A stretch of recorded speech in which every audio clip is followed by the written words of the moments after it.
So I graduated from the University of Illinois in 1985 with a degree in electrical engineering. It was a good recruiting year back then. I had lots of job interviews, a number of cool plant trips, and 3 job offers to choose from. And I ended up taking the least technical job that was offered to me. And I did that because I figured out during my junior year that I really didn't like design engineering, which is kind of a bummer, as you might imagine, to be more than halfway through your study and realize maybe that wasn't the thing for you. But I soldiered on anyway, and I took that job. And my first job title was staff engineer, and I worked for a local telephone company. And since that time, these titles and advanced degrees and designations scrolling across are the different jobs I've held. And so I'm here today to talk about innovation, and I think I'm here to talk about innovation because of one particular job title I've held in the past, that of co-founder. So I did a startup a number of years ago with a few people that are friends of mine. And first of all, we didn't realize at the time the significance of the title founder and co-founder. You know, we figured out after a while the people we hired to work for us, the people we work with outside the company, all treated us with particularly high regard, which was cool. So, I mean, it was very cool to be a founder. And since then, I've been around a number of other startups, and I've noticed how the people who have started those companies also like to use the word founder to describe themselves. And I can imagine through experience the little bit of reverence they get from their friends and family and the people that work with them because of what they've done. And in my case, you heard me use the word co-founder and founder interchangeably in the last 30 seconds, and they're pretty close, one being a potential subset of the other. But to me, there's a very big difference between those two words. I always try to call myself a co-founder when I talk about my startup time, and it really ties into how I see myself relative to innovation. So I hope I remember at the end to fill you in on that. But anyway, talking about innovation, you know, the engineer in me, I guess I did get something from engineering school. I'm logical. So I had to come up with a definition, right? And so my simple definition, non-academic, I have to make that caveat, is innovation to me is where domain knowledge meets creativity. So domain knowledge, becoming an expert at something, and I know there's debate in the room, I think, about whether you need to be an expert at something, but I would say most of what I've seen, it certainly helps. So either through formal study or for field practice, building up an expertise. And of course, creativity, just what you think, being able to come up with new ideas, new ways of doing things, new search algorithms, new software architectures. So innovation, that's the way I look at it. And when I was thinking about it, my mind started wandering back during my career so far, and the people I've worked with who have been innovative, and I saw their names and faces. And I'd like to take a few minutes to tell you about the innovators at the last 3 companies that I've worked in. So I'll go furthest back to the startup. And I was invited into my startup by a work colleague and now good friend. And he thought he had the recipe for how to compete with the local telephone companies. And back then, they were monopoly providers for the most part of voice and data services. And this colleague of mine and I, turns out, had a lot in common. He, too, was a staff engineer, hired by my company a year after I was hired. Also hired out of the EE school here at the University of Illinois. We happened to grow up in the same part of Chicago, even knew some people in common. So we had a lot in common, with one exception. He was creative, and I was more of an execution guy. And anyway, he got me and 2 other people he knew together. We raised venture capital money, started a company, and we earned that coveted title of founder, which was so cool to have. The company ended up going public and was deemed a success. So the co-founders of our company, we all had good opportunities after that. And my lesson from the startup was I was the CFO, you know, the finance guy. And I thought it would be very good to be the top guy. And I thought that because I saw in my startup just how important that role is in setting the tone and how important that it be done well. And so I wanted to do that. So I told everyone I knew that's what I wanted to do next. And I was kind of on a sabbatical, just catching my breath, startups can do that to you. And so lo and behold, 18 months later, I got a phone call. And it was from another old school friend. He said, Joe, the private equity fund that I run, we're buying a small wireless company and we want you to run it. And I thought, that's very cool. What I learned later was that he had also funded a startup wireless company that wasn't doing too well. And the founder of that company had convinced him to go buy this other company, merge them together, hire me as the CEO on top of it, and hope that we could make something good happen out of the two. And amazingly, that actually happened. We spent 3 years fixing some things, growing the company, a lot of hard work and a little good luck, and that company did well also. We did Wi-Fi networks at airports. So if you use Wi-Fi at O'Hare or LaGuardia, there's a different name on it these days, people who bought it from us, but you'd be using the network we built. And today I'm good friends with that founder who concocted this plan and had me brought in. And he and I have a lot in common as well, with the exception that he's very creative and I'm more of an execution guy. A common theme. So that was pretty fun. It was fun to be in charge. And then I was thinking about what to do next, and I decided it was good to be the top guy. So I thought, let's do that again. But maybe it would be fun to step it up a little bit and be CEO of a public company. Right, I was CFO of a public company. My startup had gone public. That was cool. I was CEO of a private company. It didn't get big enough to go public before we sold it. So let's try it on a bigger stage. And so I told everyone I knew that that's what I wanted to do next. And lo and behold, 9 months later, I get an email. And it's an employee from the startup, so it had been a few years. And it ricocheted to me through another person. He said, hey, my dad is CEO of a public wireless company. He's going to retire. He needs a CFO right now, but he needs that person to very quickly take over his job as CEO. Perfect, right? So I interviewed for that job. I got the CFO position.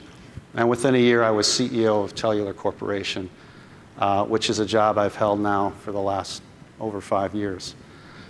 And it's been good. Things have gone well. We have a great senior team at Cellular. A couple of the guys are very creative, and they tend to come up with the cool ideas that really propel the growth of our company. And the rest of us appreciate them and dutifully fulfill our roles executing on the vision. And so back to innovation. Again, where domain knowledge meets creativity. You may have noticed in my short vignettes there that I've described myself as an execution guy. And here's my problem with innovation. I'm not very creative. I don't meet my own definition of what it means to be an innovator. Kind of a bummer, right? This is a world that values innovation, and despite having many, many years of domain knowledge in communication services, and to the point of having done a startup and CEO of 2 companies, I'm not an innovator. So what I would tell you today is I think we all have a role in innovation. And I call it innovation by association. And I think you can tell from the phrase itself what I mean, and certainly maybe from the vignettes that I've just told what I'm talking about. But a little more clarification. First of all, I think the domain knowledge is very important. I think there are exceptions out there. And I'm staring at the bump team here, and I think they've had great success very quickly. So you can leap, but most of the people I know have to trudge and build their domain knowledge. I think Malcolm Gladwell's right. He talks about, in his book Outliers, taking 10,000 hours or so to become an expert. I know for me, I was 33 years old before I did that startup. So I fast forwarded on you there a little bit. And I got an MBA at night over a 4-year period. I got a CFA designation at off hours over a 3-year period with 3 grueling annual tests, and really positioned myself to be a finance guy with technical underpinnings. And so I think you may have to have patience when it comes to domain knowledge, unless you're on the very cool doctoral work like the Google guys, at the right time. That would be helpful. But anyway, I think if you're not creative like me, get that domain knowledge, and then be open to partnering with creative people around you. I don't know if you noticed, but when I told those vignettes, the last 3 jobs I had, they came to me. People that had worked with me or knew me called me up or emailed me and said, hey, we want you to be part of the team. And so it's important to be in the right position. In terms of partnering, and I'm going to cheat a little bit here. People have told me, who know me, that they think I'm a great networker. But those jobs didn't come to me that way, right? I'm a good networker now, but I wasn't back then. I got those calls because creative people needed great teammates to help them execute on their vision. And being in the right place and having proven that to people is an important way for you to participate in innovation if you're a little handicapped like I am. So the idea is, I think, to be ready and to be happy to partner with the creatives around you. I talked earlier about how I like to use the word co-founder and not founder when I talk about my past, and that's because another lesson I learned at the startup is when I discovered how uncreative I am. And I'm glad to know that I can learn to be creative, so I learned something today. I'm going to try to figure that out. But no, I don't want to say I'm a founder when I know how important it was to have my teammates on board. And so when I say co-founder, it's obvious that I was part of a team and not someone who did it myself. I think my journey's been an accident, but I do think you can plan your journeys, and I think there's a little bit of a menu to it. First of all, formal education. Usually the right underpinnings for domain knowledge. Get that base training in something. At least equally as important, job sequencing. So you come out of a formal education, and what do you learn along the way? Putting yourself in the right position to learn something useful and meaningful, and you're in charge of that. Companies will take you and do what they want with you, but you've got to put yourself in the position that you want to be in. I didn't put passion up here, but it strikes me, it's a bigger concept than a slide, right? And hopefully obvious, but doing something you're passionate about is really important, because it's hard to be your best if you're not passionate, and it's hard to be a useful teammate if you're not being your best. So it kind of goes without saying. I think pivoting is important. You heard me talk about my forlorn junior year here in engineering school, and I figured I didn't love what I was doing.